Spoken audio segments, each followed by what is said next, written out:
This wasn't just comedy. This was a live takedown that left the studio audience frozen, Meghan's PR team scrambling, and social media on fire. Trevor Noah didn't hold back, and what he said on live television could change how millions see Meghan Markle forever.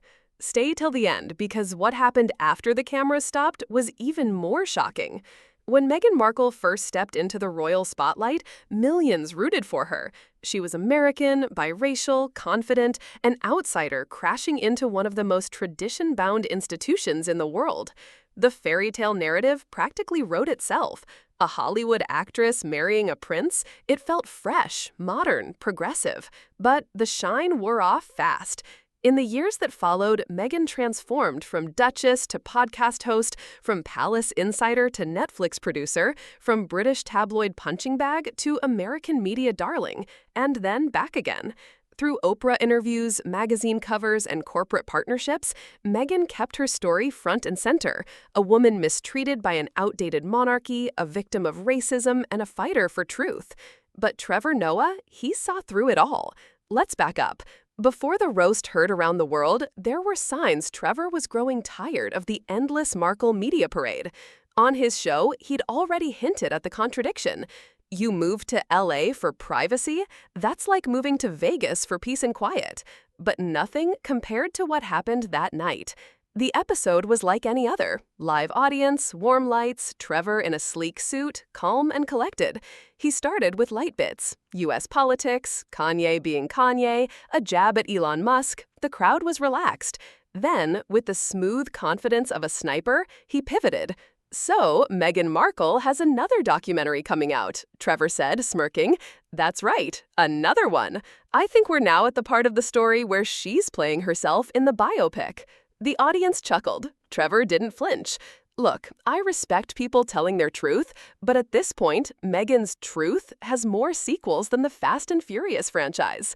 Bigger laughs now, and he was just getting started. She keeps talking about how the royal family didn't protect her.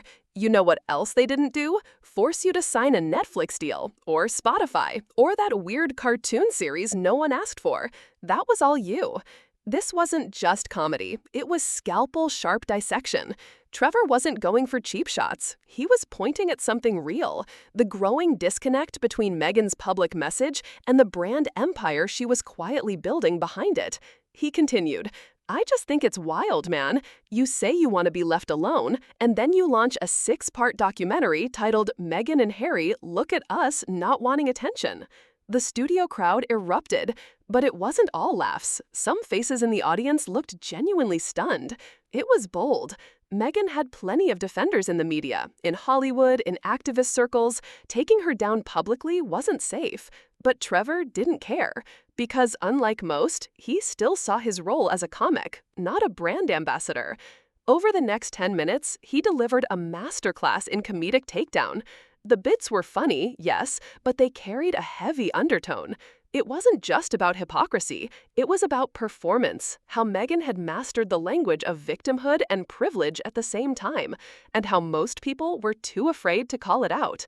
At one point, Trevor even said, you know what Meghan's story reminds me of? That one friend who quits their job in a dramatic exit and then spends the next year making YouTube videos about how their coworkers were toxic. Like, we get it, move on. The audience howled, but it was more than laughter. It was relief. Finally, someone said what so many had been thinking. After the segment aired, Twitter lit up like a Christmas tree.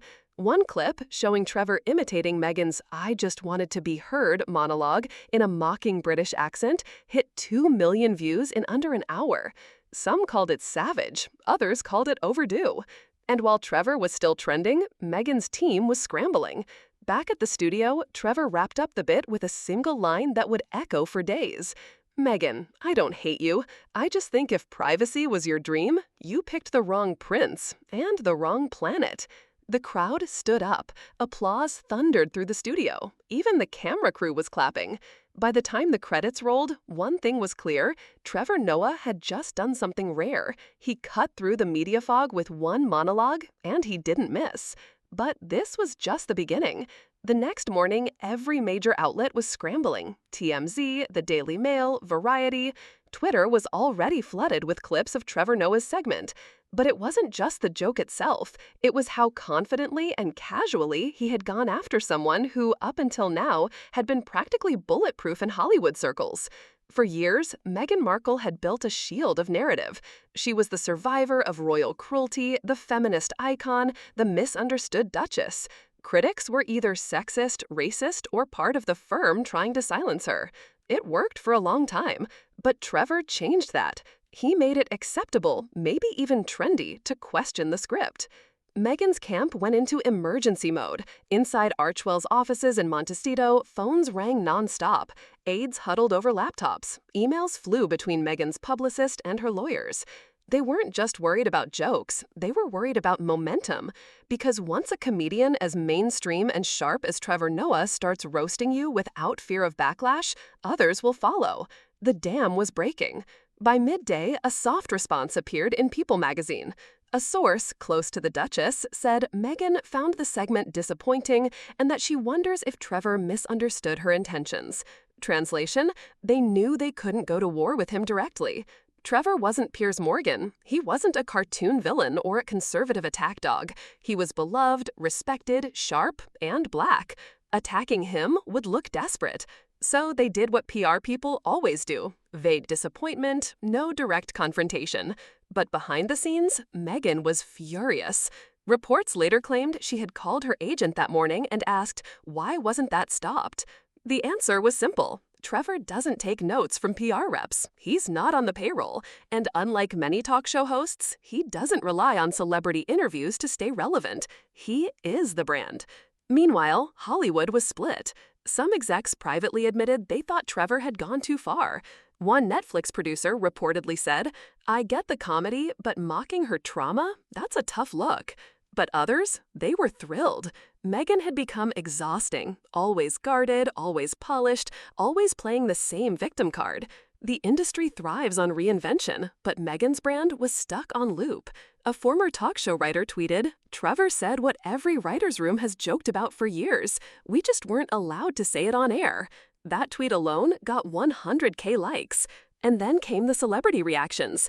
Chrissy Teigen, known for her Twitter drama, weighed in. Trevor is savage. I'm still screaming at the Netflix line. Howard Stern called the segment the first honest take on Meghan Markle in years.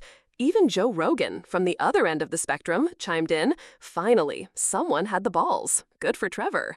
Of course, Meghan still had defenders. Jamila Jamil posted a long Instagram story accusing Trevor of punching down on a woman of color. Alyssa Milano called the segment a masterclass in cruelty.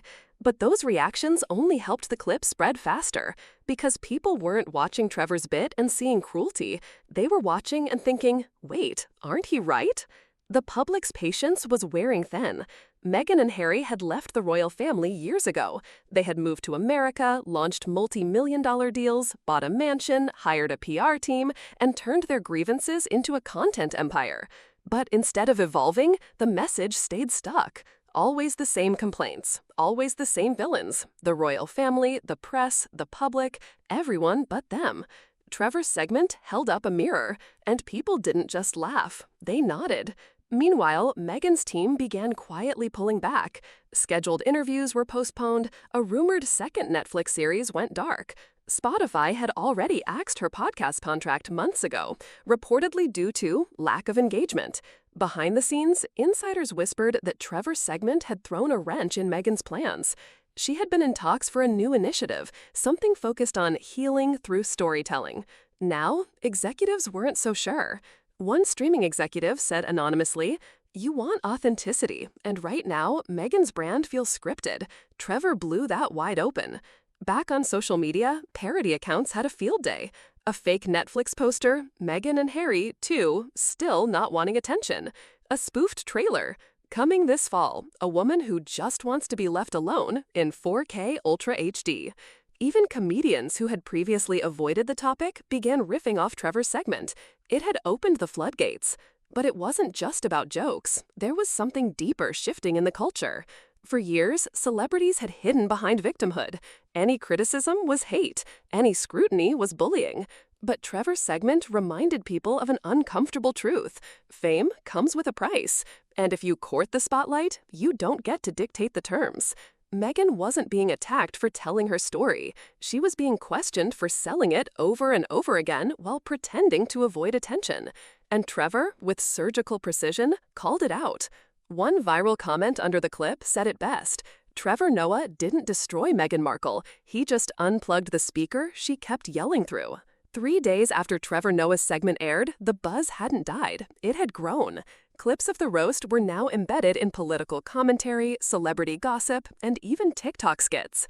Teens were reenacting Trevor's jokes. Podcasts were doing breakdowns. Late-night hosts were referencing him. And the meme factory? In overdrive. But the real damage wasn't on social media. It was in boardrooms, editorial meetings, and Meghan's own inner circle. Let's talk business first. Meghan's value as a media figure depended on audience trust and interest.